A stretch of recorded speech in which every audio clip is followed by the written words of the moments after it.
एक नया धारावाहिक आने वाला है, क्योंकि मंत्री भी कभी ग्रेजुएट थी। और उसका ओपनिंग लाइन में बताती हूँ क्या होगा। क्वालिफिकेशन के भी रूप बदलते हैं, नए नए सांचे में ढलते हैं। एक डिग्री आती है, एक डिग्री जाती है, बनते एफिडेविट नए हैं। जिस तरीके से स्मृति ईरानी जी ने हम सबको, अरे ये बार बार मुझसे गाने की बात ना करें, बड़ी मुश्किल से गाया ये पूरा गाना हाँ, फिर से सुना देंगे। जिस तरीके से स्मृति ईरानी जी ने अपने एफिडेविट को लेकर, एजुकेशनल क्वालिफिकेशंस को लेकर एक चीज कायम की है कि किस तरीके से ग्रेजुएट से 12वीं कक्षा के हो जाते हैं, वो मोदी सरकार से ही और मोदी सरकार में ही मुमकिन है। शुरुआत में उनकी 2004 की डिग्री से करना चाहती हूँ, एफिडेविट से करना चाहती हूँ, जो उन्होंने फाइल की थी, जहाँ पे वो बीए थी। उन्होंने 96 में बीए किया था, Delhi university school of correspondence से किया था। ये बाकायदा उनका इलेक्शन का एफिडेविट है। फिर वो ग्रेजुएट हुई 2011 में, बीए से उन्होंने कहा बीए से उनका मन नहीं लग रहा है, तो क्यों ना हम बीकॉम की डिग्री बना लें। तो उन्होंने अपना एफिडेविट राज्यसभा में लिखा है, जहाँ पे कहती हैं school of correspondence Delhi university BCom part 1, पर साल बदल जाता है। वो डिसाइड करती हैं कि अब हमें 94 में करना है। फिर आता है 2014, और 2014 में वो फिर दिल्ली यूनिवर्सिटी से हटकर स्कूल ऑफ ओपन लर्निंग में, दिल्ली यूनिवर्सिटी के अंतर्गत जो चलता है, वहाँ पे बीकॉम पार्ट 1 फिर से कर रही हैं 94 में।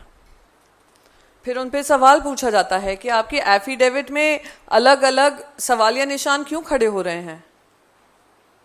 तो वो कहती हैं आप मेरी डिग्रियों के बारे में पूछ रहे हैं, मेरे पास तो येल की डिग्री भी है जो मुझे मिल चुकी है, पर मैं वो अपने एफिडेविट में नहीं लिख रही। तो इस टाइम हमें पूरी उम्मीद थी कि वो अपनी येल की डिग्री को भी मेंशन करेंगी। येल डिग्री के साथ साथ जो भी उनकी उपलब्धियां हैं पिछले 5 साल में, हो सकता है कुछ पीएचडी कर लिया हो उन्होंने, पर पीएचडी झूठ बोलने में क्या वो साबित हो चुका है।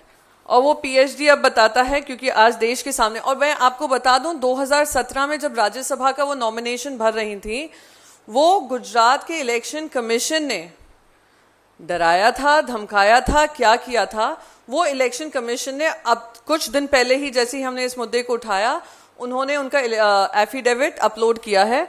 वरना फाइनली अमेठी के रास्ते से और उसके हवाले से खबर मिली है कि उन्होंने कबूल किया है कि पिछले 4 एफिडेविट में उन्होंने देश को झूठ बोला है, देश को बरगलाया है, और वो बीकॉम पार्ट 1 में भी उन्होंने डिग्री कोर्स कंप्लीट नहीं किया है। ये देश के सामने एक नई हकीकत और सच्चाई आई है कि कितना झूठ परोसने का काम भारतीय जनता पार्टी ही नहीं, भारतीय जनता पार्टी के सीनियर लीडर्स रोज देश में करते हैं। और हमें दिक्कत इस बात की नहीं है उनके एजुकेशनल क्वालिफिकेशन है या नहीं है। हमारे देश ने दिखाया है कि 10वीं पास हो, 12वीं पास हो, अगर उनके पास विजन हो और मिशन हो, तो देश की तकदीर, दिशा दशा बदल सकते हैं। पर गुस्सा इस बात से आता है कि ये मंत्री साहिबा पिछले इतने सालों से गलत एफिडेविट देश के सामने लाए जा रही हैं, ये सोचकर कि कोई उनसे ये सवाल नहीं पूछेगा। और साथ ही साथ मैं यही पूछना चाहती हूं कि अपनी गलत रिकॉर्ड एक लीगल एफिडेविट में डालना, क्या ये ऑफेंस नहीं है सेक्शन 125A के अंतर्गत? और सेक्शन 33 के साथ अगर इसको पढ़े, रिप्रेजेंटेशन ऑफ पीपल्स एक्ट 1950, तो ये एक कानूनी प्रावधान है जहां पे उनको सजा मिल सकती है।